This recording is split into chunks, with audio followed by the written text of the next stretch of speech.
அந்த 6ஆம் அதிகாரத்தில் இயேசு 5000 பேருக்கு உணவளித்த சம்பவம் இருக்குது. யோவான் ஞானகன் தலை வெட்டப்பட்ட சம்பவம் அந்த 6ஆம் அதிகாரத்தில் இருக்குது. இதெல்லாம் நீங்கள் அந்த 6ஆம் அதிகாரத்தின் துவக்கத்திலேருந்து வாசித்து பார்த்தீங்கன்னா பல விஷயங்களை நம்ம கண்டுபிடிக்கலாம். இயேசுவை குறித்து பேசுவாங்க, அவருடைய சீசர்களை குறித்து பல விஷயங்கள் அங்கே சொல்லப்படும். சீசர்களையும் இயேசுகிட்ட பல ஆலோசனைகளை கேட்டுக்கொண்டு போவாங்க. இதெல்லாம் 6ஆம் அதிகாரத்தில் உள்ள முக்கிய சம்பவங்கள். இந்த நாளில் கூட அந்த 6ஆம் அதிகாரத்தில் நம்ம தியானிக்க போகிறது 46வது வசனத்திலிருந்து ஒரு சம்பவம் நடக்கிறதை பார்க்கிறோம். அந்த 46ஆம் வசனத்தில் அவர் ஜனங்களை அனுப்பிவிட்ட பின்பு ஜெபம் பண்ணும்படி இயேசு ஒரு மலையில் ஏறினார் அப்படின்னு போட்டிருக்குது. ஜனங்கள் அதற்கு முதல் நீங்கள் வாசிச்சு பார்த்தீங்கன்னா 5000 பேர் அவர் உணவளிக்கிற சம்பவத்தை பார்க்கிறோம். 5000 பேருக்கு உணவளிக்கிற சம்பவம். ஜனங்களை அனுப்பிவிட்ட பின்பு இயேசு மலை மேலே ஏறிடுறாரு. அதுக்கப்புறம் அவருடைய சீசர்கள் பயணம் பண்ணுறாங்க. பயணம் பண்ணும்போது பெரிய காற்று ஒன்று வேகமாக அடிக்குது. சீசர்களால் அந்த காற்றை என்ன செய்ய முடியல, எதிர்கொள்ள முடியலை. அவங்க பயணம் பல வகையில் கேள்விக்குறியாகிறது. அந்த பயணத்தில் மரணம் வந்துருமோன்னு அவங்களுக்குள்ள ஒரு பயம் வருகிறது. அந்த பயணத்தினால வேறு ஏதாவது விளைவுகள் நடக்க போகிறது, ஏன்னா இயேசு கூட இல்லை அப்படின்னு சொல்லி அவங்க கலங்கி கொண்டு இருக்கிற நேரம் இயேசு இதை கவனிச்சார்னு பைபிளில் போட்டிருக்குது. இதை பார்த்தார். இயேசு மலையில் இருந்தார், இயேசு கடலில் இல்லை. இந்த ஜனங்கள் இப்படி சூழ்நிலைகளை பார்த்த உடனே இயேசு என்ன செஞ்சார், கடல் மேலே நடந்து வர்றார். நடந்து வந்த உடனே இயேசுடைய சீசர்கள் என்ன செய்கிறாங்க, என்னமோன்னு பயப்படுறாங்க, ஏதாகிலும் ஆவியாக இருக்குமோன்னு அலறாங்க. அந்த சூழ்நிலையில் இயேசு என்ன செய்கிறாரு, இல்லைப்பா நான் தான் வந்திருக்கிறேன், திடன் கொள்ளுங்கள் அப்படின்னு சொல்லிட்டு அந்த படகு மேலே ஏறினார். பைபிளில் போட்டிருக்கு. காற்று, போராட்டம், பிரச்சனை எல்லாம் ஒரு முடிவுக்கு வந்துச்சு. அதுக்கப்புறம் சேர வேண்டிய கரையில் போய் அவங்க என்ன செஞ்சாங்களாம், சேர்ந்தாங்க. இதைத்தான் 46ஆம் வசனத்திலேருந்து நம்ம வாசிக்கிறோம். இந்த நாளிலும் கூட நாம் கற்றுக்கொள்ள போகிறது என்ன அப்படின்னா, நம்முடைய வாழ்க்கையில் வருகிற ஒவ்வொரு கஷ்டங்களும் நமக்கு கர்த்தரை காண்பிக்குது. அதை நீங்கள் புரிஞ்சுக்கிறணும். அதை தான் நான் உங்களுக்கு சொல்ல போகிறேன். நீங்கள் கர்த்தரை காணணும்னு நினச்சிங்கன்னா உங்களுக்கு வர்ற கஷ்டங்களில் நீங்கள் சந்தோஷப்படணும். கஷ்டம் வருதா அப்போ நீங்கள் புரியணும், கர்த்தர் வரப்போகிறாரு, அதனால தான் கஷ்டம் என்ன செஞ்சுருக்குது, வந்திருக்குது. அப்போ கர்த்தரை நான் பார்க்க போகிறேன். அப்போ இந்த வெளிச்சத்தை நீங்களும் நானும் பெற்றுக்கொள்ளணும். இந்த வெளிச்சத்தை பெற்றுக்கொள்ளாதனால தான் நம்ம கர்த்தர் பிரச்சனை வந்த உடனே நாம் என்ன செஞ்சிடறோம், பிரச்சனையை பெருசாக பார்த்துட்டு கர்த்தர் செத்து போயிட்டாருன்னு நம்மளாம் நினச்சிக்கிறோம். அல்லது நமக்கு ஒரு போராட்டம் வந்த உடனே நாம் என்ன செஞ்சிடறோம், அந்த போராட்டத்தை பெருசுபடுத்திட்டு கர்த்தரை மட்டுப்படுத்த ஆரம்பிச்சிடுறோம். ஆனால் வேதம் நமக்கு கற்றுக் கொடுக்குற ஒரு அதிசயம் என்ன அப்படின்னா, உங்களுக்கு கஷ்டம் வரப்போகுதுன்னா நீங்கள் ஒன்றை புரிந்து கொள்ளணும், ஏதோ கர்த்தருடைய வல்லமை உங்கள் வாழ்க்கையில் என்ன செய்யுது, வெளிப்பட போகிறது. கர்த்தர் ஏதோ ஒரு வகையில் உங்கள் வல்லமையை, தன்னுடைய வல்லமையை உங்கள் வாழ்க்கையில் காண்பிக்க போகிறார். உங்களோடு கூட அவர் இருக்கிறேன் என்பதை பல அதிசயங்கள் மூலமாக உறுதிப்படுத்த போகிறார். அதனால தான் இந்த சீசருடைய வாழ்க்கையில் பார்க்குறோம். சீசர்கள் அவர்கள் கப்பல் பயணத்தில் இருக்கிறாங்க. இயேசு ஏன் கூட இல்லை அந்த கப்பல் பயணத்தில்னு பார்த்தீங்கன்னா, யோவானுக்கு வாங்க 6ஆம் அதிகாரத்தில் அதை குறித்து ஆவியானவர் எழுதி வச்சிருக்கிறார். ஏன்னா இயேசு சீசர்களும் எப்பயுமே ஒன்றாவே இருப்பாங்க. ஏன் இந்த இடத்துல இயேசு கூட இல்லை, திடீர்னு ஜெபம் பண்ண போயிட்டாரு, சீசர்கள் மட்டும் கூட இருக்கிறாங்களே அப்படின்னு சொல்லி நம்ம வாசித்து பார்க்கும்போது யோவான் 6ஆம் அதிகாரம் யோவான் 6ஆம் அதிகாரம் அந்த இடத்துல வந்த உடனே அந்த 15ஆம் வசனம் போட்டிருக்கு, ஆதலால் அவர்கள் தம்மை ராஜாவாக்கும்படிக்கு பிடித்து கொண்டு போக மனதா இருந்தார்கள் என்று இயேசு அறிந்து மறுபடியும் விலகி தனியே மலையின் மேலே என்ன செஞ்சாராம், ஏறினார். அதுக்கப்புறம் தான் அந்த சம்பவம் இருக்கு. அப்ப இயேசு ஏன் அந்த இடத்துல இல்லைன்னா, இந்த 5000 பேருக்கு ஒரு உணவு கொடுக்குறாரு. இதை பார்த்த உடனே ஜனங்கள் என்ன செய்யறாங்க, இவரை எப்படியாவது நமக்கு ராஜாவாக்கணும்னு சொல்லி ஜனங்கள்லாம் கூட்டம் கூடுறாங்க. உடனே இதை பார்த்த உடனே தான் இயேசு என்ன செஞ்சுறாரு, சீசர்களை நீங்கள் ஒரு பக்கம் போங்க, நான் ஒரு பக்கம் போகிறேன்னு என்ன செஞ்சுறாரு, விலகி ஓடி போயிடுறாரு.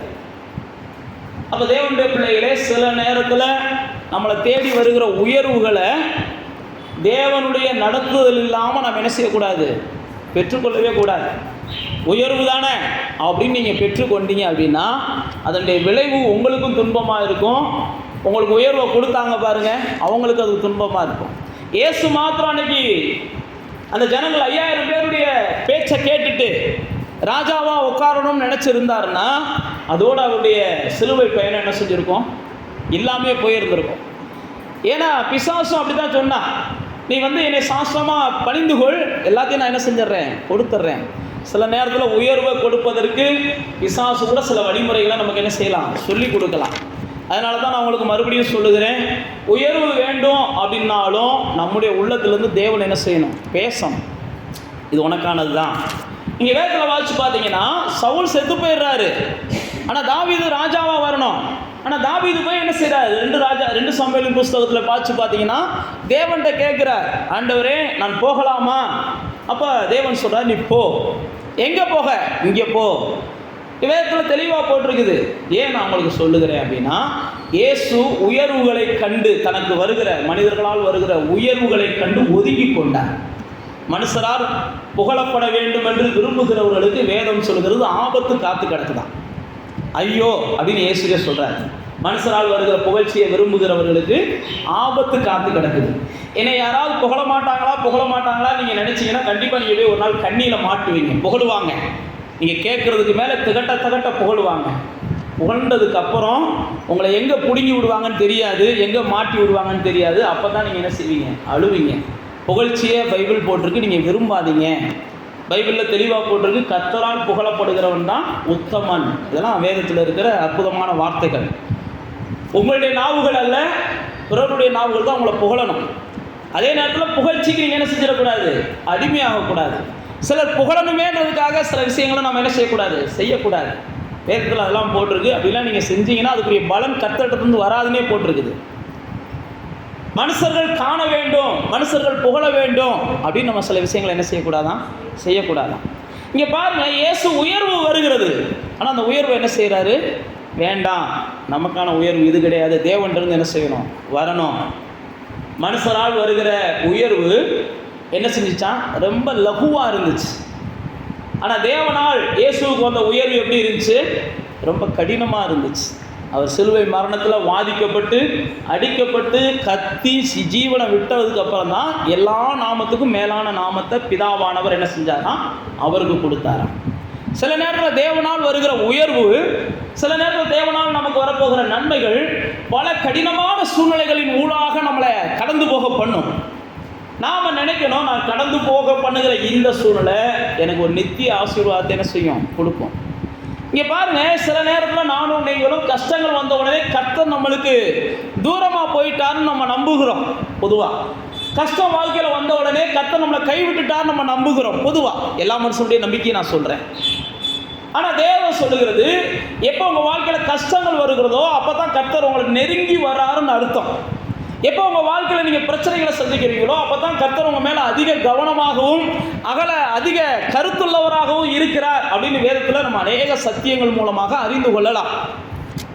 இப்போ இயேசுடைய சீடர்கள், இயேசு ஏன் விலகி போனார்னா தன்னை ராஜாவாக்க விரும்புகிறார்கள் அப்படின்னு விலகி போகிறார். அப்போ தேவனுடைய பிள்ளைகளை சில இடங்கள் நம்ம விலகி போக பழகணும். வேதத்தில் வாசித்து பார்த்தீங்கன்னா இயேசு சில இடங்களில் மறைந்து கொண்டார்னே போட்டிருக்கோம். லூக்கா சொல்லும்போது சொல்லுவார், இயேசுவை மலை மேலே கொண்டு போய் தள்ளி விடலாம்னு நினச்சாங்களாம். உடனே இயேசு அவங்க கண்ணுக்கு என்ன செஞ்சிட்டாராம், மறைந்து விலகி போயிட்டாங்களாம்.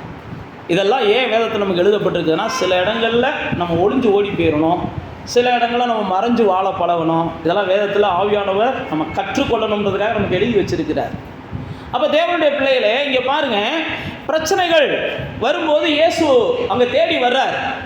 அப்போ நீங்களும் நானும் ஒரு எதிர்கொள்ள முடியாத சூழ்நிலைகள் வருகிறது, நம்ம பலத்துக்கு மிஞ்சி பிரச்சனை வருது அப்படின்னா நம்முடைய எண்ணம் எங்கே போகணும்னா, இந்த மாதிரி படகுல அவங்க வரும்போது பிரச்சனை வந்துச்சு, அதுக்கு ஏதோ ஒரு வகையில் இயேசு என்ன செஞ்சார், முடிவை கட்டினார். இந்த பிரச்சனைக்கு இயேசு ஏதோ ஒரு வகையில் முடிவை கட்டுவார். நம்முடைய பார்வை இயேசு மேலே போயிடணும். இயேசு மேலே நம்ம பார்வை போச்சுனாலே இதுக்கான முடிவு நமக்கு என்ன செஞ்சிடும், ரொம்ப ஈஸியாக வந்துடும். நம்ம பார்வை இயேசு மேலே போகாமல் இந்த பிரச்சனைகளையே சுற்றி வந்துக்கிட்டு இருந்துச்சுன்னு வைங்களேன், இந்த பிரச்சனைகளையே சுற்றி வந்துருச்சுன்னா அந்த பிரச்சனைகள் நம்மளை மேற்கொள்கிறோம், இயேசுவை நமக்கு அது தூரப்படுத்திடும். அப்போ நீங்களும் நானும் பிரச்சனைகளும் போராட்டங்களும் நம்ம எதிர்பாராத திடீர் விளைவுகளும் எதிர்பாராத தோல்விகளும் எதிர்பாராத நஷ்டங்களும் வரும்போதெல்லாம் நமக்குள்ள ஒரு நிச்சயம் இருக்கணும், இது எல்லாம் எனக்கு வேணால் எதிர்பாராததாக இருக்கலாம், இதையெல்லாம் என் தேவன் என்ன செய்கிறார், பார்த்து கொண்டே இருக்கிறார். அவர் அனுமதி இல்லாமல் என்ன செய்யலை, நான் உன்னையும் சந்திக்கலை. இது எல்லாத்தையும் அவர் பார்த்து கொண்டு இருக்கிறார். பாருங்க, அவருடைய சீசர்கள் அந்த இடத்துல வருத்தப்படுகிறத இயேசு கண்டார் அப்படின்னு ஆவியானவர் அந்த 6ஆம் அதிகாரத்தில் எழுதி வச்சிருக்கிறார். கண்டு கொண்டு அப்படியெல்லாம் நிற்கல இயேசு. நம்முடைய தேவன், நீங்கள் கஷ்டப்படுறீங்க அப்படின்னா அடுத்த நிமிஷமே என்ன செய்கிறவர்? களத்தில் இறங்கிடுறது. நான்லாம் மறுபடியும் சொல்கிறேன், நீங்கள் கஷ்டத்தில் நிலச்சிருக்கிறத நம்முடைய தேவன் விரும்புகிறதுலாம் இல்லை. நம்முடைய தேவன் தாங்கத்தக்க உங்கள்கிட்ட பலன் இருக்குதா, நீங்கள் தாங்குங்க. அதுக்குரிய பரிசு அவர் என்ன செய்கிறார்? 2 மடங்கு கொடுக்குறார். தாங்க முடியலையா, ஒன்றும் இல்லை, உடனே அதில் தப்ப வச்சிடுறார். என் பிள்ளை விழுந்துடக்கூடாது, என் பிள்ளை தோற்றுறக்கூடாது, அதில் கர்த்தர் கவனமாக இருப்பார். நீங்கள் வேணால் என்ன செய்யலாம், கர்த்தர் அதை கவனிக்காதவராக இருக்கிறான்னு நினைக்கலாம். கர்த்தர் நீங்கள் விழுந்துடக்கூடாதுன்றதில் கவனமாக இருப்பார். நீங்கள் தோற்றுறக்கூடாதுன்றதில் கவனமாக இருப்பார். நீங்கள் வெக்கப்பட்டு போயிடக்கூடாதுன்றதில் கவனமாக இருப்பார். புறஜாதிகள் உங்கள் மூலமாக என்ன செஞ்சிடக்கூடாது, தேவனை தூசிச்சிடக்கூடாதுன்னு தேவன் அதில் கவனமாக இருப்பார். நீங்கள் தாழ்ந்து போயிடக்கூடாதுன்றதில் தேவன் கவனமாக இருப்பார். பாருங்கள், சீசர்கள் அங்கே பல வகையில் அவர்கள் அந்த போராடுகிற சூழ்நிலைகளை இயேசு பார்க்குறாரு. போராடுகிற சூழ்நிலைகளை பார்த்த உடனே 48ஆம் வசனம் போட்டிருக்கு பாருங்க. காற்று அவர்களுக்கு எதிராக இருக்கிறபடினால அவர்கள் தண்டு வலிக்கிறதுனால் வருத்தப்படுகிறதை அவர் கண்டு அப்படின்னு போட்டிருக்கு. அவங்க ரொம்ப வருத்தப்படுறாங்க, அதை அவர் பார்க்குறாரு. அப்போ ஒன்று நமக்கு புரியணும், நாம் படுகிற எந்த ஒரு வருத்தத்தையும் யார் பார்த்துக்கிட்டு இருக்கா? அவர் பார்த்துக்கிட்டு இருக்கிறார். நாம் சந்திக்கிற எந்த ஒரு வருத்தத்தையும் அவர் பார்த்துக்கிட்டு இருக்கிறார். இஸ்ரவேலரை ஆண்டவர் சந்திக்கும் போது பைபிளில் போட்டிருக்கு, யாத்ராமத்தின் புஸ்தகத்தில் மோசேயை பார்த்து சொல்கிறாரு, அவங்க உபத்திரவத்தை நான் என்ன செய்கிறேன்? பார்த்தேன். அவங்க கூக்குரல் விடுகிறத நான் கேட்குறேன்.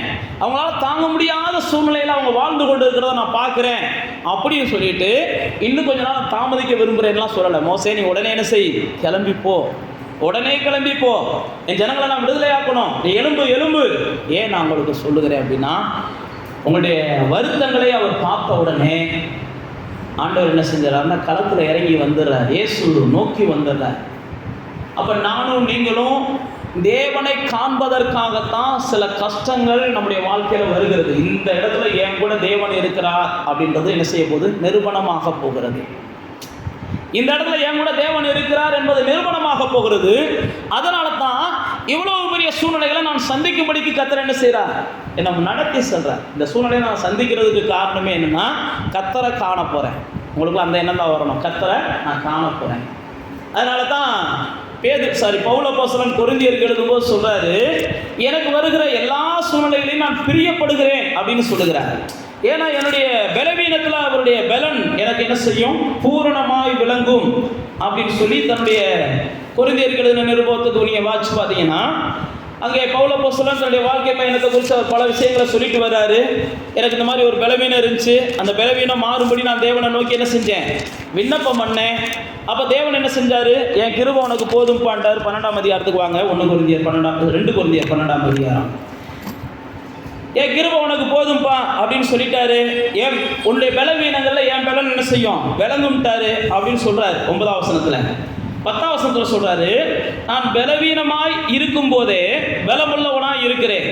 ஆகையால் கிறிஸ்துவின் நிமித்தம் வரும் பலவீனங்களிலும் நிந்தைகளிலும் நெருக்கங்களிலும் துன்பங்களிலும் இடுக்கண்களிலும் நான் பிரியப்படுகிறேன் அப்படின்னு சொல்றாரு. ஏன் பிரியப்படுறேன்னா, அப்படிப்பட்ட நேரங்கள் வரும்போது தான் அவருடைய அன்பு எனக்கு ருசிக்க முடியுது. அப்படிப்பட்ட நேரங்கள் வரும்போது தான் அவருடைய வல்லமை என்னால் பார்க்க முடியுது. அவரை நான் பார்ப்பதற்காக சில நேரத்தில் இப்படிப்பட்ட சூழ்நிலைகள் வந்தால் அதில் சந்தோஷமாக நான் என்ன செய்கிறேன்? ஏற்றுக்கொள்ளுகிறேன். தேவனை அறிந்தவர்கள் தங்களுடைய வாழ்க்கையில் வருகிற ஒவ்வொரு சூழ்நிலையிலும் என்ன செய்வாங்க? ஆமாம், தேவனை காண விரும்புவாங்க. அப்படி இந்த சூழ்நிலையில் தேவன் என்ன செய்ய போகிறார்? இந்த சூழ்நிலையில் தேவன் என்ன செய்ய போகிறார்? அப்போ தன்னுடைய வாழ்க்கையில் வருகிற ஒவ்வொரு சூழ்நிலைகளையும் தேவனை அறிந்தவர்கள் என்ன செய்யணும்? தேவனுடைய வல்லமையை காண விரும்பணும். ஆசாவை பார்த்து 2 நாளாமத்தில் ஆண்டவர் சொல்றாருங்க, உத்தமமாக இருக்கிறவங்களுக்கு தான் வல்லமையை வழங்கும்படிக்கு தேவனுடைய கண்கள் என்ன செய்தான்? பூமி எங்கும் உலாவி கொண்டு இருக்கிறது. தேவன் தன்னுடைய பிள்ளைகளுக்கு தன்னுடைய வல்லமையை காண்பிக்கணும்னு விரும்புகிறார். தன்னுடைய பிள்ளைகளும் தேவனை காண வேண்டும் என்று நாம் என்ன செய்யணும்? விரும்பணும். அப்போ தேவனுடைய பிள்ளைகளாகிய நமக்குள்ள ஒரு சூழ்நிலை புரியணும். எனக்கு விரோதமான எந்த சூழ்நிலைகள் வந்தாலும், அல்லது நான் எதிர்கொள்கிற எந்த சூழ்நிலையாக இருந்தாலும் அதில் என்னுடைய தேவன் என்ன செய்கிறார்? என்னை பலப்படுத்துகிறத நான் பார்ப்பேன். என் தேவன் எனக்கு உதவி செய்கிறத பார்ப்பேன். தேவன் என் கூட இருந்து அந்த இடத்துல என்னை கனப்படுத்துகிறத நான் பார்ப்பேன், தப்பு வைப்பதை நான் பார்ப்பேன் அப்படின்ற நிச்சயம் உங்களுக்குள்ள என்ன செய்யணும், வரணும். நான் அதான் சொல்கிறேன், கஷ்டங்கள் வரும்போது நான் என்ன செய்ய போகிறேன், கர்த்தரை பார்க்க போகிறேன்னு நீங்கள் சந்தோஷமாக சொல்லணும். எனக்கு வந்திருக்கிற இந்த கஷ்டத்தில் நான் கர்த்தரை பார்க்க போகிறேன், எனக்கு வந்திருக்கிற இந்த நஷ்டத்தில் நான் கர்த்தரை பார்க்க போகிறேன், எனக்கு வந்திருக்கிற இந்த வேதனையில் நான் கர்த்தரை பார்க்க போகிறேன்.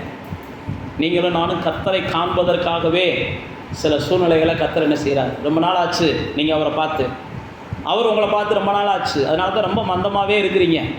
நீங்களும் அவரை பார்த்து ரொம்ப நாள் ஆச்சு, அவர் உங்களை பார்த்து ரொம்ப நாள் ஆச்சு, அதனால தான் என்ன செய்றீங்க, நார்மலாக இருக்கிறீங்க. அப்போ திடீர்னு கர்த்தர் என்ன செய்கிறார், ஒன்று நீ என்னை பார்க்கவா இல்லை நான் உன்னை பார்க்க வரணும் அப்படின்னு சில சூழ்நிலைகள் உருவாகிறது. அப்போ தான் பார்த்தீங்கன்னா ஆண்டவரை நம்ம வெளியரங்கமாக பார்க்கக்கூடிய கர்த்தர் என்ன செய்கிறார், அதிசயங்களை ஏற்படுத்துகிறார். நாம் எல்லாருக்குமே தெரியும், யோபுவின் புஸ்தகம் நீங்கள் 42ஆம் அதிகாரத்துக்கு வாங்க.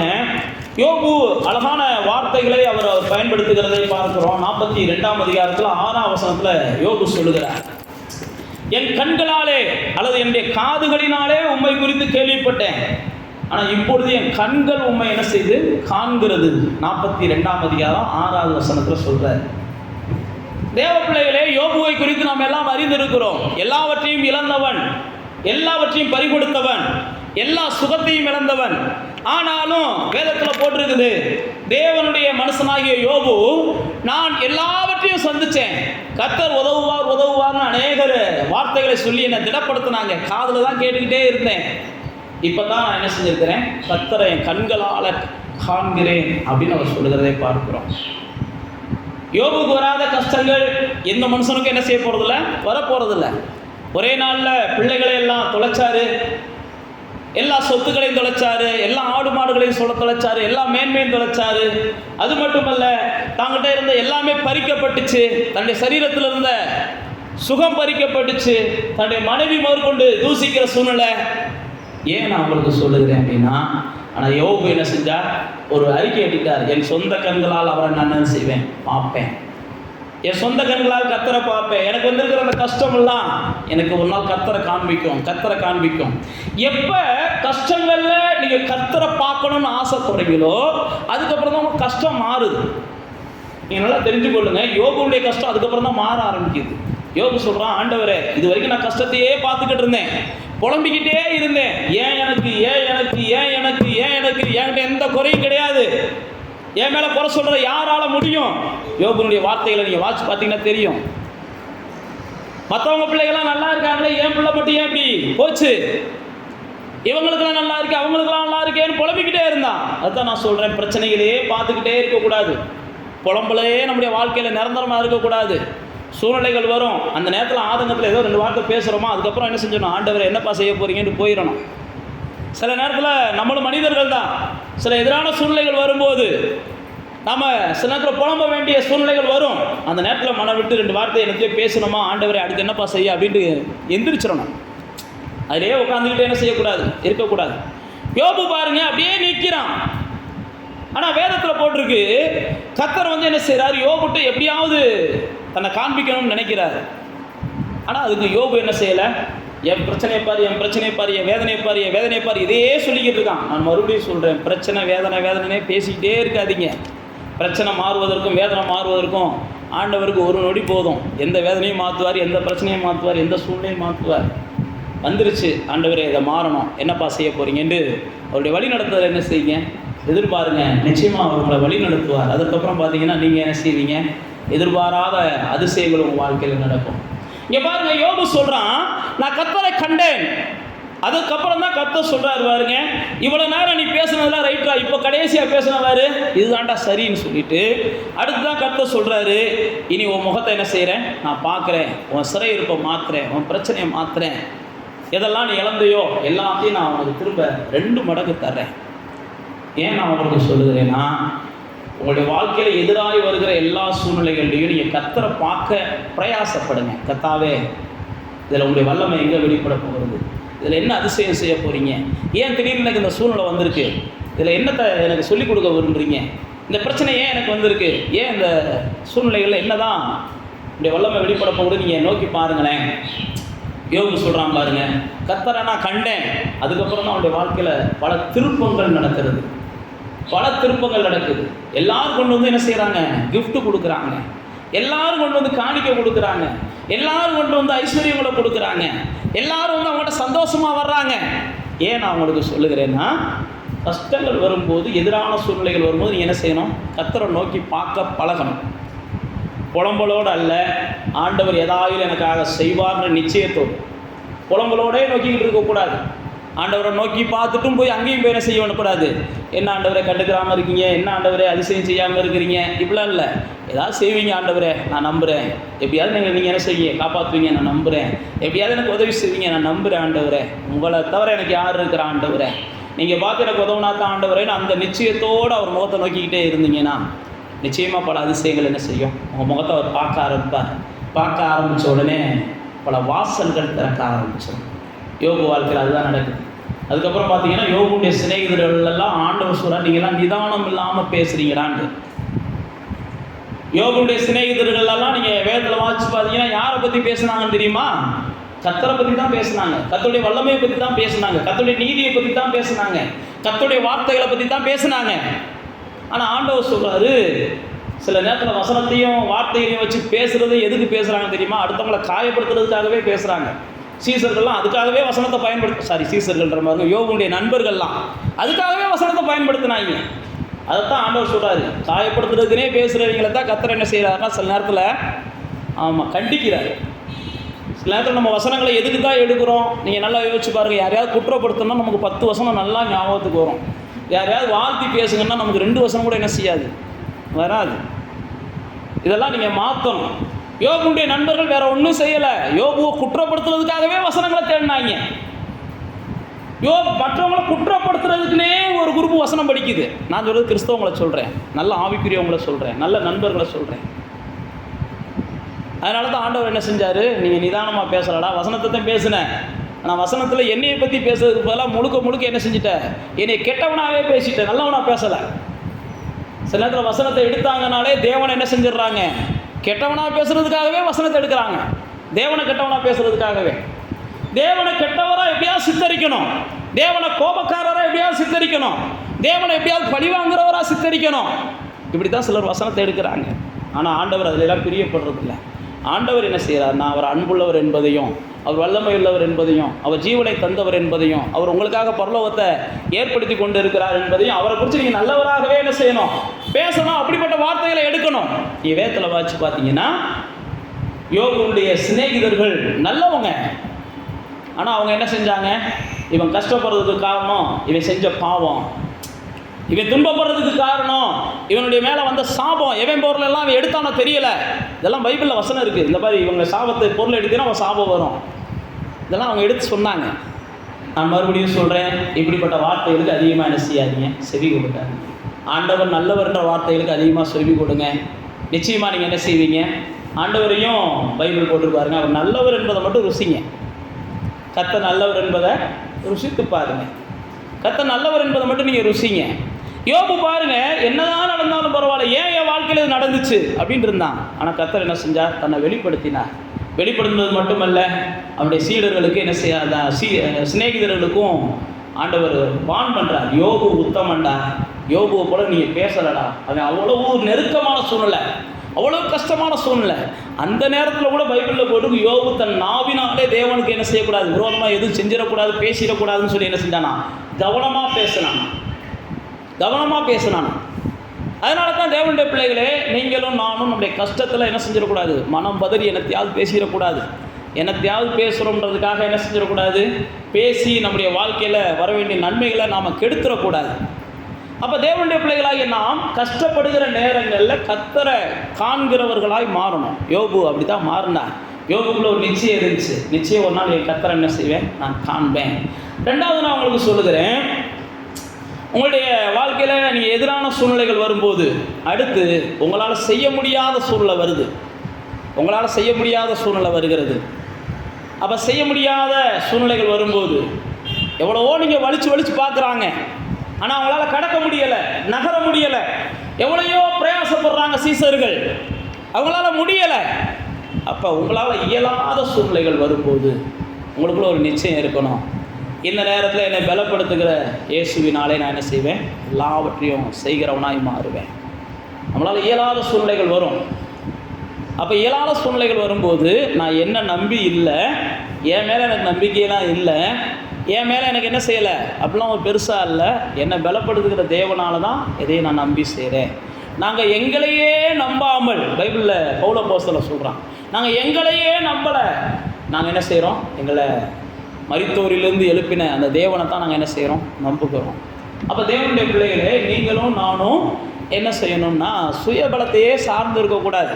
சுயபலத்தால் முடியலை அப்படின்னு உடனே தேவனால் முடியாதுன்ற ஒரு நிச்சயத்துக்கு நம்ம வந்துடுறோம். இல்லை, இவ்வளோ தூரம் நம்ம முயற்சி பண்ணி பார்த்தோம், நம்மளால் முடியலை, அதனால் தேவனால் முடியாதுன்ற ஒரு நிச்சயத்துக்கு வந்துடுறோம். நீங்களும் நானும் அப்படிப்பட்ட நிச்சயத்துக்கெல்லாம் வரக்கூடாது.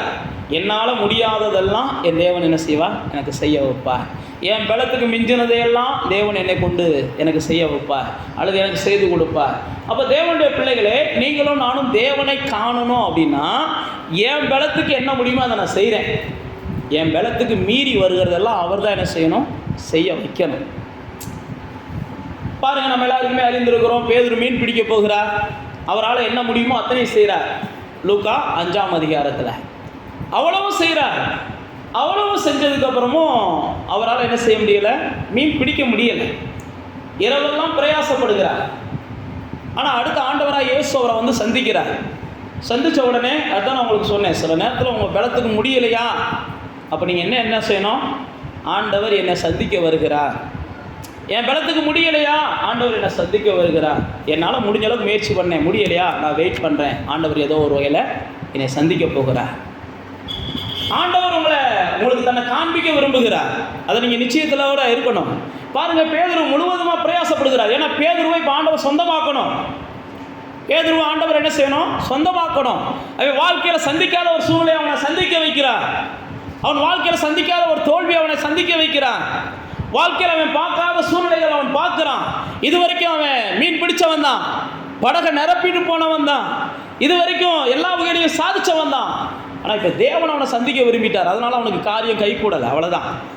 சில நேரத்தில் காரியம் கை கூடலைன்னா நமக்கு புரிந்து கொள்ளணும், தேவன் என்ன செய்கிறார்?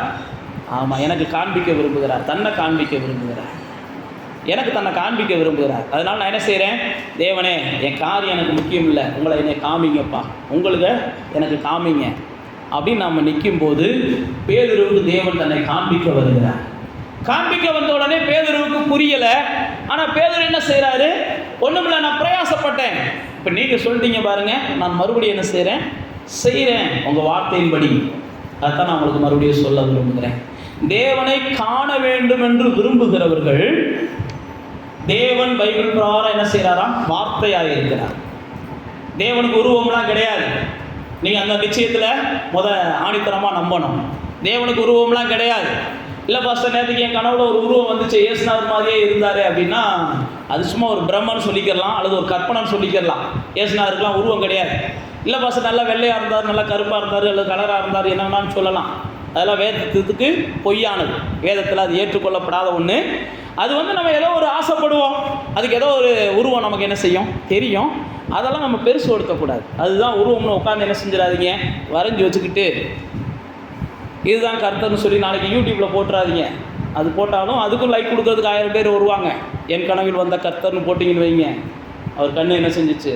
1000 கண்கள் இருந்துச்சு. இதெல்லாம் இன்றைக்கெல்லாம் நீங்கள் கற்பனைகள் யூடியூப்பில் போயிட்டீங்கன்னா ஏராளமான கற்பனை கதை ஓடுது. யூடியூப்பை பார்த்து தெளிவு இல்லை அப்படின்னா உண்மைக்கே சொல்ல நீங்கள் பைத்தியமாக போயிடுவீங்க. வசன தெளிவு இல்லை அப்படின்னா யூடியூப்பை பார்க்குறவங்க கண்டிப்பாக பைத்தியமாக போயிடுவாங்க. யூடியூப்பை பார்க்கணும், தப்பு கிடையாது. வசனங்களை கேட்கணும், தப்பு கிடையாது. வார்த்தைகளை நம்ம தியானிக்கணும், தப்பு கிடையாது. ஆனால் நிதானிக்க தெரியும். நிதானிக்க தெரியலை அப்படின்னா கண்டிப்பாக நீங்கள் குழம்பி போயிடுவீங்க. நான் ஏன் உங்களுக்கு சொல்ல வரேன் அப்படின்னா, தேவன் வார்த்தையாக இருக்கிறார். அதனால தான் இயேசு என்ன செய்கிறான்? பேதுரு என்ன சொல்கிறான்? உங்களை பார்த்ததுனால நான் போய் வளைய போகிறேன்லாம் சொல்லலை. உங்கள் வார்த்தைக்காக நான் போய் என்ன செய்கிறேன்? வளைய போகிறேன். அப்போ தேவனுடைய பிள்ளைகளாகிய நானும் நீங்களும் ஒரு நிச்சயம் இருக்கணும். தேவன் எப்படிப்பட்டவராக இருக்கிறார்? வார்த்தையாக இருக்கிறார். அப்போ அவர் என்னை சந்திக்கும் போது தன்னுடைய வார்த்தையை கொண்டு சந்திப்பார். என் வாயில், என் இருதயத்தில் ஒரு வார்த்தை திடீர்னு பார்த்தா தேவனுடைய வார்த்தை வரும். அப்போ தான் புரியணும், கர்த்தர் என்னை சந்திச்சிட்டாரு, கர்த்தர் எனக்கு தன்னை காண்பிச்சிட்டாரு. இல்லை திடீர்னு பார்த்தீங்கன்னா உங்கள் காதில் ஒரு வார்த்தை வரும், திடீர்னு பார்த்தீங்கன்னா ஏதோ ஒரு பாட்டு உங்கள் காதில் வந்து கேட்கும், திடீர்னு பார்த்தீங்கன்னா ஏதோ ஒரு சத்தியம் உங்கள் காதில் வந்து கேட்கும். அப்போ தான் உங்களுக்கு புரியணும், கர்த்தரை நான் கண்டேன், கர்த்தரை என்னைய காண வச்சுட்டாரு. அதனால தான் நான் உங்களுக்கு மறுபடியும் சொல்கிறேன், கர்த்தரை காண்பதற்காக நீங்கள் என்ன செய்யாதீங்க, உருவங்களை தேடாதீங்க. ஏன்னா பைபிளில் போட்டிருக்கு, உருவங்களை உருவாக்குகிறதை நான் அருவருக்கிறேன்னு சொல்கிறாரு.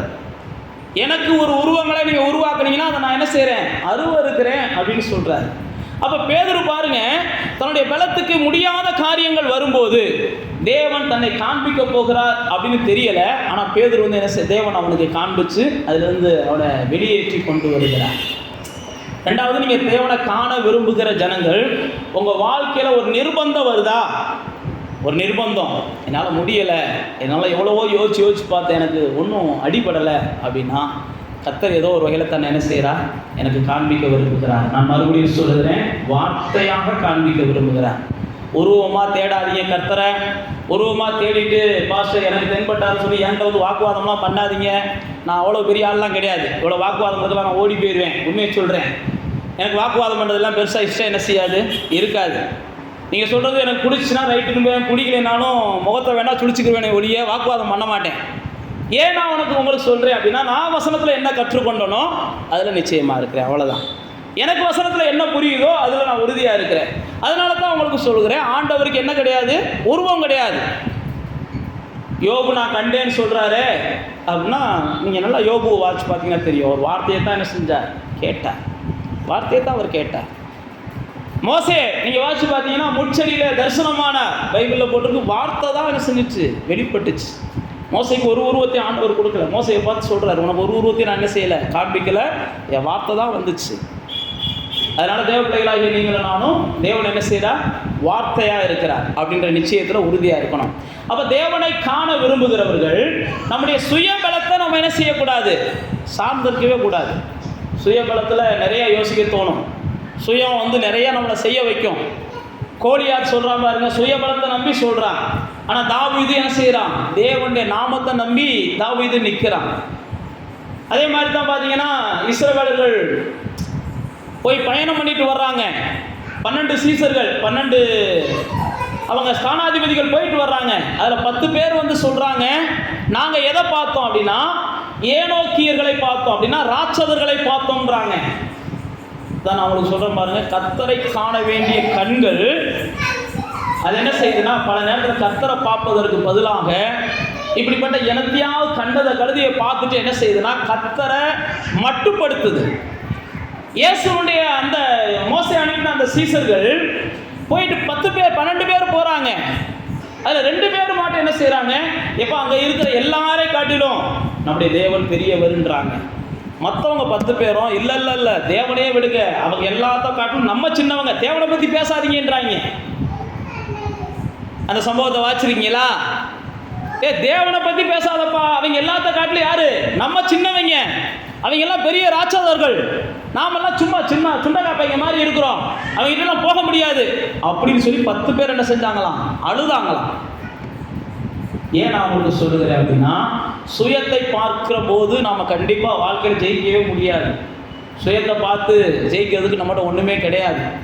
அதனால தான் நான் உங்களுக்கு மறுபடியும் சொல்லுகிறேன், நாம் தேவனாலே தான் என்ன செஞ்சுருக்கிறோம், பிறந்திருக்கிறோம். தேவனால தான் இந்த உலகத்தை ஜெயிக்க போகிறோம். தேவனால தான் இது வரைக்கும் நடந்திருக்கிறோம். தேவனால தான் இது வரைக்கும் வாழ்ந்திருக்கிறோம். இனிமேலும் தேவனால தான் வாழப்போகிறோம். அதனால தான் இஸ்ரவேலர்கள் என்ன செஞ்சாங்கன்னா, அந்த 10 பேர்த்தையும் ஆண்டவர் என்ன செஞ்சுறார், அதோட போங்கடான்னு கை கழுவுறார். தேவனை பார்க்க சொன்னால் நாம் மறுபடியும் என்ன செஞ்சிடறோம், நம்முடைய எதிரிகளை தான் பார்க்க ஆரம்பிக்கிறோம். எதிரிகளை பார்த்தீங்கனாலே நீங்கள் உருப்பட மாட்டீங்க. உங்கள் வாழ்க்கையில் தேவ வல்லமையே நீங்கள் காணவே மாட்டீங்க. எதிரிகள் வந்து பெரிய ஆளுகள்லாம் கிடையாது, எந்த ஒரு எதிரியுமே. நாம தான் அந்த உலகத்தில் யாராம் பைபிள் பிரகாரம் போட்டிருக்கு, நாம தான் பெரிய ஆட்கள்.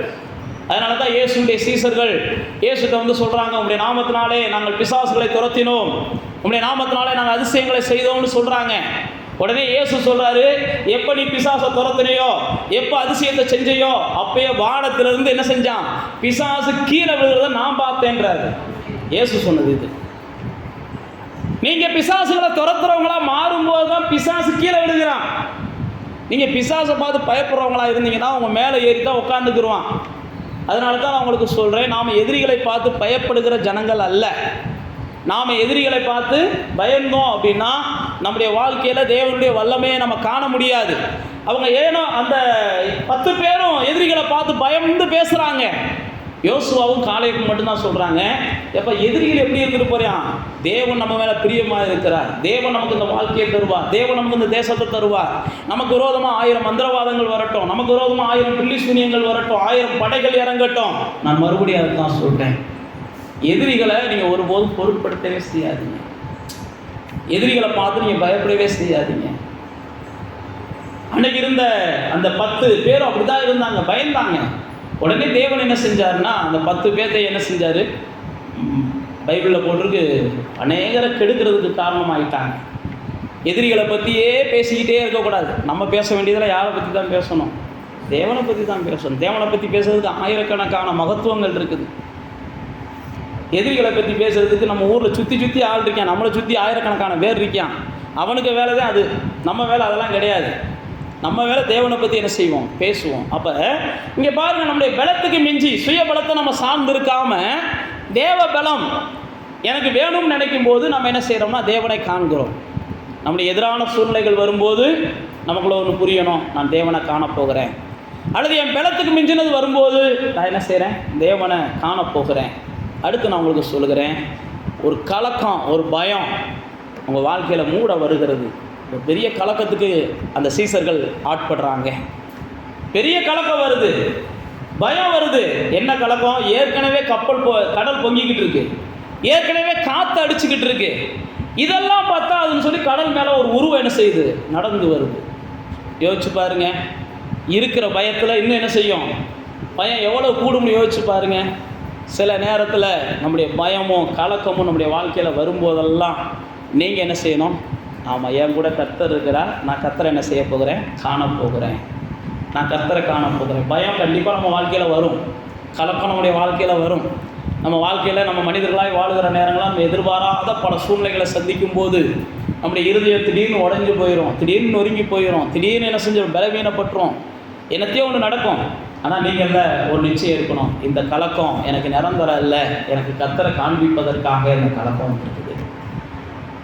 அப்போ கலக்கங்கள் வரும்போது அல்லது பயங்கள் வரும்போது கர்த்தருடைய கரம் என்னை பிடிச்சிருக்கிறத நான் என்ன செய்யணும், உணரணும். கர்த்தருடைய கரம் என்னை தேர்ச்சுகிறத நான் உணரணும்.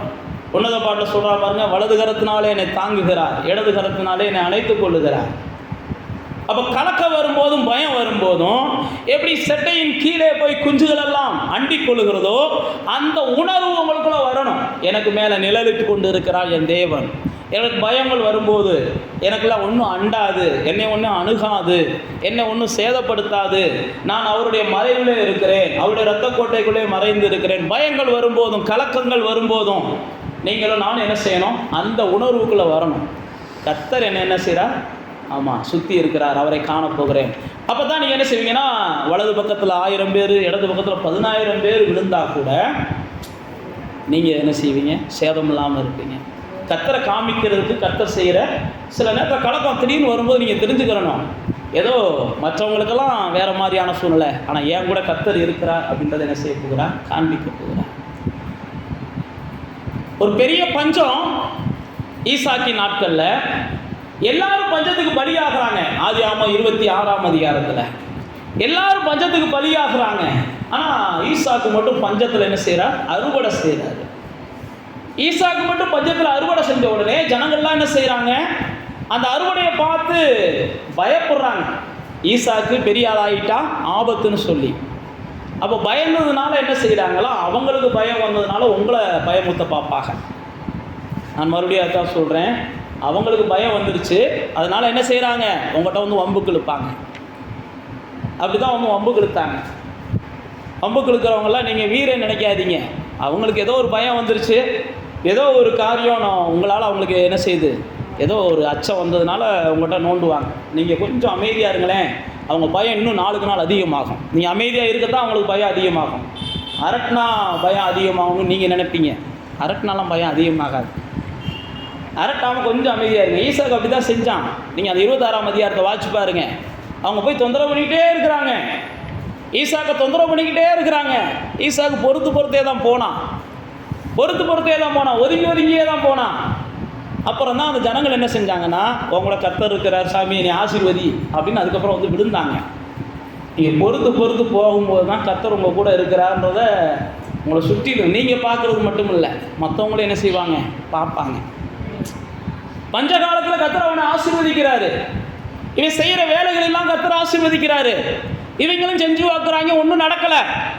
இவன் இருக்கிறவனா பிடுங்கத்தான் பார்க்குறாங்க. இவங்க பிடுங்கினாலும் கர்த்தர் அவனுக்கு என்ன செய்கிறார், புது துறவுகளை தர்றாரு. இவங்க பிடுங்கினாலும் கர்த்தர் அவனுக்கு புது கிணறுகளை தர்றாரு. இவங்க என்னதான் பறிச்சாலும் கர்த்தர் புதுசாக செஞ்சுக்கிட்டே இருக்கிறார். நீங்கள் வாட்சி பார்த்தீங்கன்னா தெரியும் 26ஆம் அதிகாரத்தில். ஏன் நான் உங்களுக்கு சொல்லுகிறேன் அப்படின்னா, கர்த்தரை நீங்கள் பார்த்தா மட்டும் போதாது, கர்த்தரை உங்களை சுற்றிலும் இருக்கிறவர்களும் பார்த்து சொல்லணும் உங்கள் கூட கர்த்தர் இருக்கிறார்னு சொல்லி. கர்த்தர் உங்க கூட இருக்கிறார்னு சொல்லி மற்றவங்களும் பார்த்து சொல்லணும். அதுக்காக தான் தேவன் திடீர்னு என்ன செய்கிறார், ஊரெல்லாம் பஞ்சம் இருக்கும்போது ஈசாக்கு மட்டும் விதைக்கி 100 மடங்கு அறுவடைகளை உருவாக்குகிறார். உருவாக்குறது மட்டுமல்ல, தொடர் தொல்லைகள் வந்தாலும் ஈசாக்குக்கு ஒரு நிச்சயம் இருக்குது, என் தேவன் என் கூட இருக்கிறார். அதை நீங்கள் ஒரு நாள் பார்க்க போகிறீங்க. அப்போ தேவனுடைய பிள்ளைகளே, நம்முடைய வாழ்க்கையில் கஷ்டங்கள் வரும்போதும், அல்லது நம்முடைய வாழ்க்கையில் நம்முடைய பலத்துக்கு மிஞ்சின சுயபலத்தை நம்ம சார்ந்து அல்லது வாழ்ந்த நாட்களில் மிஞ்சின சூழ்நிலைகள் வரும்போதும், கலக்கமோ பயமோ வரும்போதும் ஒரு நிச்சயம் இருக்கணும். கர்த்தருடைய வல்லமையை நான் என்ன செய்ய போகிறேன், பார்க்க போகிறேன். கர்த்தருடைய வார்த்தையை நான் கேட்க போகிறேன். கர்த்தருடைய சத்தம் எனக்கு என்ன செய்ய போகுது, இந்த நேரத்தில் வழி நடத்த போகிறது. ஏதோ ஒரு காரியத்தில் கர்த்தர் தன்னை எனக்கு வெளிப்படுத்த போகிறார். நான் கடைசியாக ஒரு காரியத்தை சொல்லி முடிக்கிறேன். இதே சம்பவத்தை மத்தேயுல, இப்போ நம்ம வாசிக்கிற இதே சம்பவத்தை மத்தேயுல எழுதப்பட்டிருக்கிறது. மத்தேயுல சொல்லும்போது உடனே பேதுரு என்ன செய்கிறாரு, 14ஆம் அதிகாரத்துக்கு வாங்க. உடனே பேதுரு சொல்கிறாரு, ஆட்டம் நீங்கள் தான் இயேசுன்னா நானும் என்ன செய்யணும், இந்த கடல் மேலே நடக்கணும் அப்படின்னு சொல்லி ஆசைப்படுகிறார். 14ஆம் அதிகாரம் 28ஆம் வசனம். பேதுரு அவரை நோக்கி, ஆண்டவரே நீரே ஆனால் நான் ஜலத்தின் மேலே நடந்து உம்மிடத்தில் வருவதற்கு என்ன செய்யுங்க, கட்டளையிடுங்க. நான் ஏற்கனவே உங்களுக்கு சொல்லியிருக்கேன் பாருங்க, வேதத்தில் ஆவியானவர் வந்து ஒரே சம்பவத்தை 3-4 புத்தகத்தில் எழுதி வச்சிருக்கிறாருன்னா, அந்த 3-4 புத்தகத்தில் இருந்து நம்ம பல காரியம் புதுசாக இருக்கும். இப்போ மார்க் வந்து இதை எழுதலை, ஆனால் மத்தேயு வந்து இதை எழுதியிருக்கிறாரு. இது ரெண்டும் ஒரே சம்பவம் தான். மார்க் வந்து இந்த பேதுரு தண்ணியில் நடந்தது அவர் என்ன செய்யலை, எழுதலை. ஏன் எழுதலைன்னா, மார்க்குக்கு என்ன கான்செப்ட் தேவைப்படுச்சோ அந்த கான்செப்டை மட்டும் ஆவியானவர் அவனுக்கு வெளிப்படுத்துகிறார். மத்தேயுக்கு என்ன கான்செப்ட் தேவைப்படுச்சோ அந்த கான்செப்டை மட்டும் ஆவியானவர் அவனுக்கு வெளிப்படுத்துகிறார். யோவானுக்கு என்ன கான்செப்ட், லூக்காவுக்கு என்ன கான்செப்ட் தேவையோ அதை மட்டும் தான் ஆவியானவர் அவனுக்கு வெளிப்படுத்துகிறார். அப்போ எல்லாத்தையும் நம்ம படித்தா தான் இப்போ ஒரு சம்பவத்தை புரிஞ்சுக்கிறோம். அப்படின்னா இதில் என்ன சொல்லியிருக்கு, இதே சம்பவம் மார்க் என்ன சொல்லியிருக்காரு, இதே சம்பவத்தை லூக்கா என்ன சொல்லியிருக்கிறாரு, இதே சம்பவத்தை யோவான் என்ன சொல்லியிருக்காரு, நீங்கள் கவனித்து பார்த்தீங்கன்னா ஒவ்வொன்றும் ஒரு புது காரியம் அங்கே ஆடாயிருக்கு. நான் சொன்ன பாருங்க, யோவான் இதே காரியத்தை சொல்லியிருக்கிறார். ஏன் சொன்னார்னா, ஜனங்கள் வந்து இயேசுவை பிடிச்சி கொண்டு போய் ராஜாவாக்க போகிறாங்க அப்படின்னு தெரிஞ்சதுனால இயேசு தனித்து போனார்னு சொல்லியிருக்கிறார். இதை வந்து மத்தேயு சொல்லலை, இது மார்க்கும் சொல்லலை, இதை யோவான் மட்டும்தான் சொல்லியிருக்கிறார். ஏன் நான் உங்களுக்கு சொல்லுகிறேன் அப்படின்னா, வேத புஸ்தகத்தை வாசிக்கும் போது ஏதாவது ஒரு வசனத்தை பிடிச்சிக்கிட்டு என்ன செய்யக்கூடாது, இது சத்தியம்னு நிற்கக்கூடாது. அதில் குழப்பம் இருந்துச்சுன்னா இதுக்கு ஒத்த வசனங்கள் எங்கேயாவது இருக்குதா, இந்த வசனத்துக்கு தெளிவாக விளக்கம் எங்கேயாவது இருக்குதான் சொல்லி 2-3 இடத்துல வாசிக்கணும். பைபிளில் போட்டு எல்லாத்துக்கும் ஜோடியாக ஆண்டவர் வச்சிருக்கிறாராம். குழப்பம்லாம் எதுக்கும் இல்லை. இது அறகுறையாக வேதத்தை படிச்சுக்கிட்டு தான் குழப்பங்களை நிறையா உருவாக்குறாங்க ஜனங்கள். வேதத்தின் வசனங்களை வச்சு நிறையா என்ன செய்கிறாங்க, தவறான டாக்டரினை உருவாக்குறாங்க. இங்கே பாருங்க, பேதுரு உடனே நானும் நடந்து வரணும் அப்படின்னு கேட்குறார். உடனே இயேசு என்ன சொல்கிறாரு, ஆட்டப்பா நீ நடந்து வா அப்படின்றார்.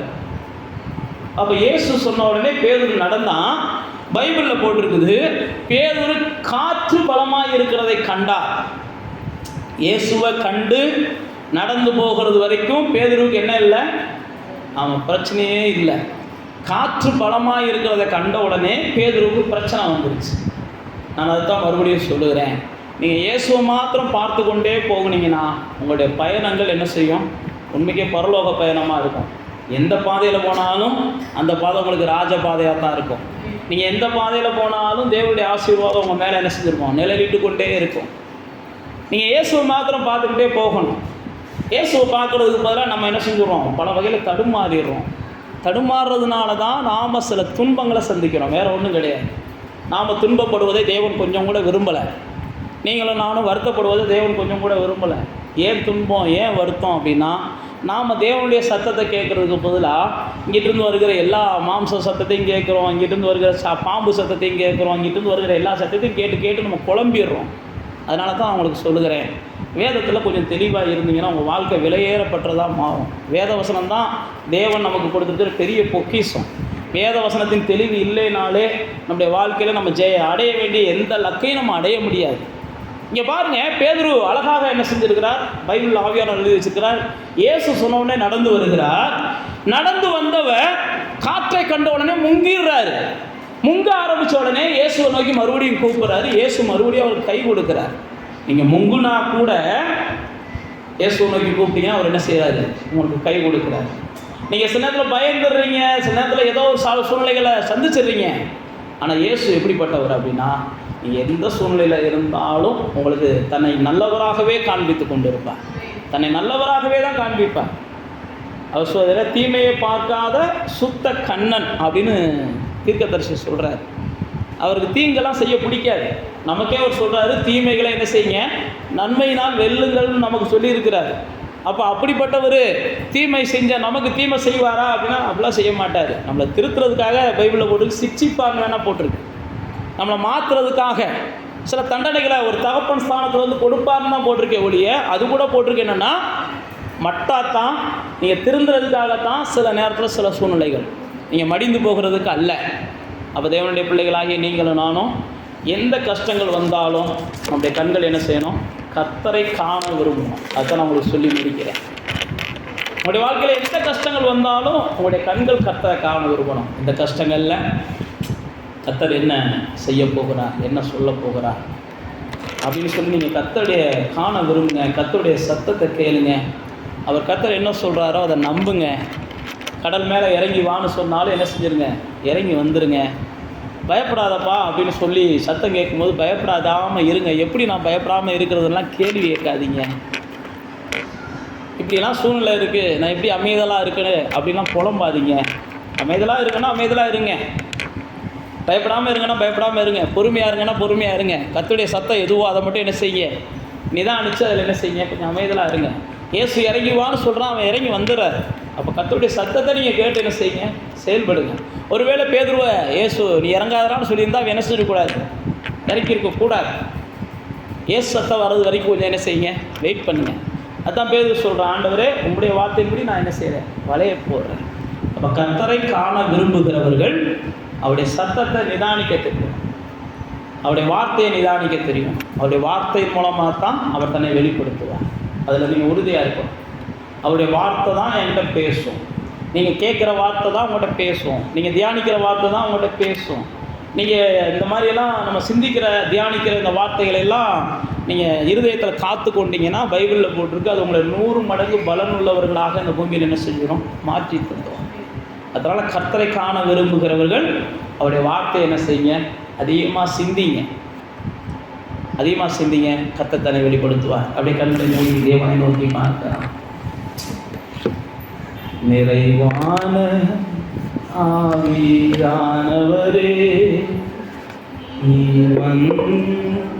சூழ்நிலை மாறுமே. நிறைவான ஆவியானவரே நீ வந்தா சூழ்நிலை மாறுமே. நீ